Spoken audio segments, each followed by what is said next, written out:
Hi there, my name is Kira, the Art Revival. I do tiny little videos on art that I like, that I don't like, something that makes me feel. And I thought I would do a longer video on the 5 sculptures that I have come in contact with that have changed my life one way or another, whether it was fear or love or confusion. And these are in a specific order, the last being my most favorite. So let's get started. The first one that I'm going to talk about is Katharina Fritsch. This is a blue caulk.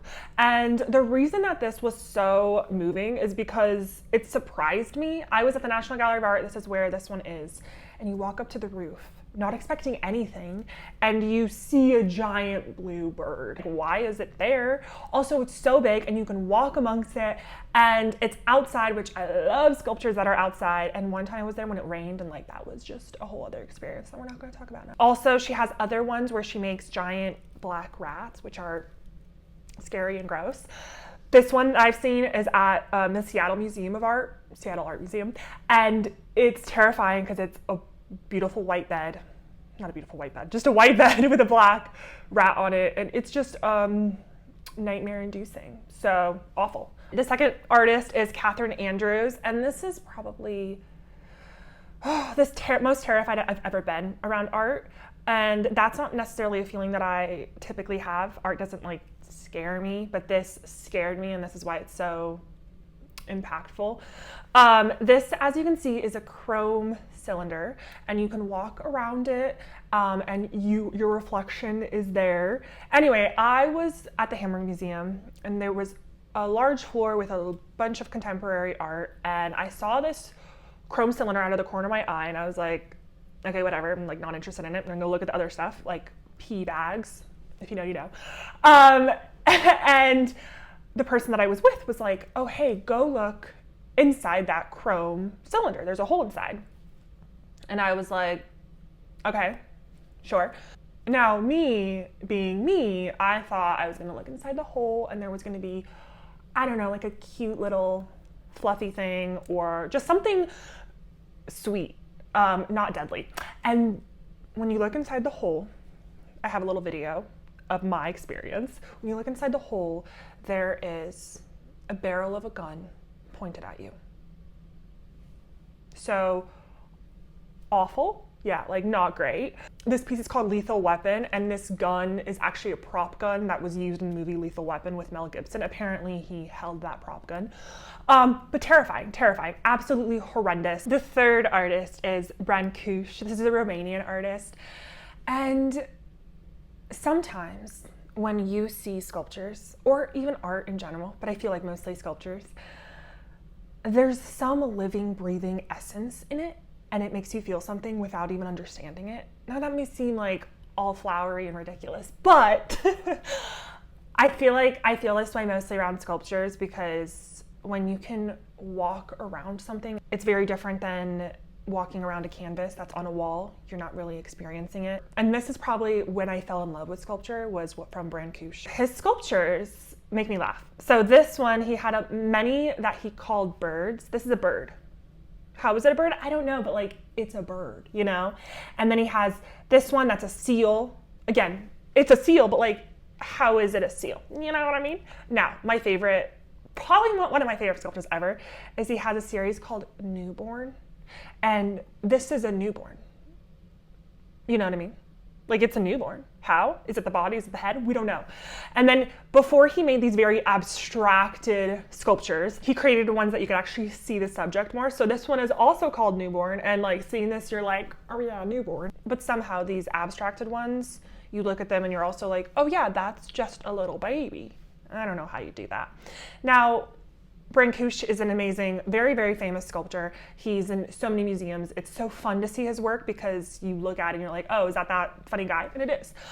My favorite experience with him was I had an internship at an art museum, and the director of the museum had an office, and whatever art was not on the floor, she could pick and choose and put it into her office, meaning that basically she could just rotate the art as much as she wanted, have any piece in there.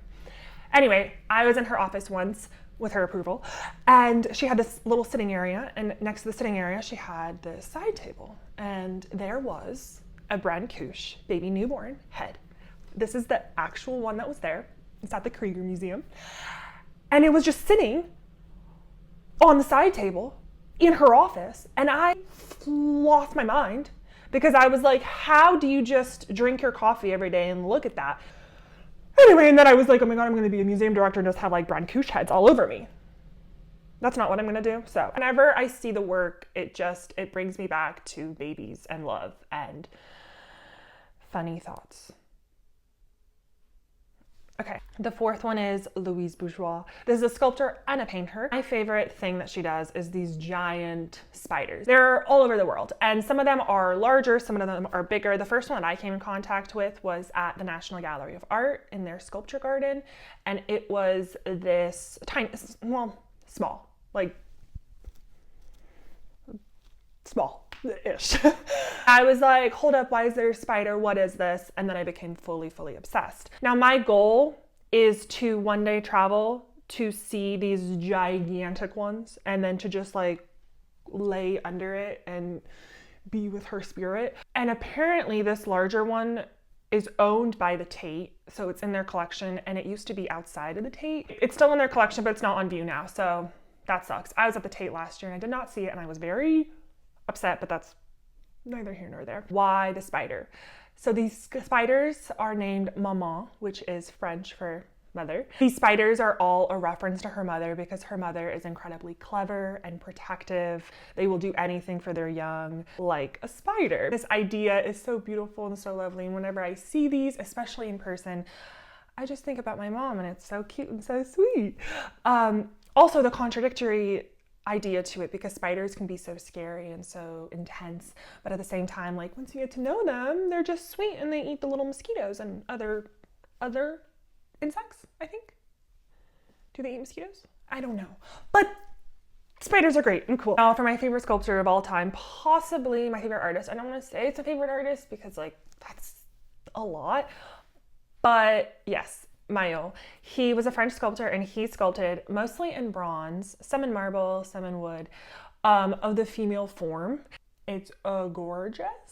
He was really inspired by his wife and then later on models, but this is basically what it hit for his entire life, is created these beautiful women in a multitude of poses and just celebrated the body. This is another sculpture where I cannot explain it, but walking up to his art every single time, it's just like a sense of warmth. It's just a sense of familiarity. It's a sense of calmness. I'm not exactly sure. And yes, I love the female form in any art, whether it's on canvas, on sculpture, installation. I love the female form. So like maybe that's kind of a part of why I love this so much. But there really is, I feel like he appreciated and he loved the female body so much, and that love definitely somehow went into the stone and stayed into the stone. I know that sounds crazy, but like, I need it. Anyway, those are my top 5 sculptures that I have come in contact with that have changed my life. There's probably more, but those are the ones that I decided to talk about today. If you liked this video, please let me know. Like, comment, whatever, subscribe. And if you have other artists that you want me to talk about or other genres of art, possibly my favorite pop surrealist or something like that, please let me know. Or if you want me to talk about anything else, or if you don't want me to talk, you can also tell me that. But thanks so much for watching, and I hope you have a lovely day. Who's your favorite sculptor? This eyebrow is fluffier than this one. Should we fix that? Also, there's more purple here than this. I'm shaking a little bit, yeah. I'm nervous. Why am I nervous? Don't be nervous. Don't be nervous. Okay.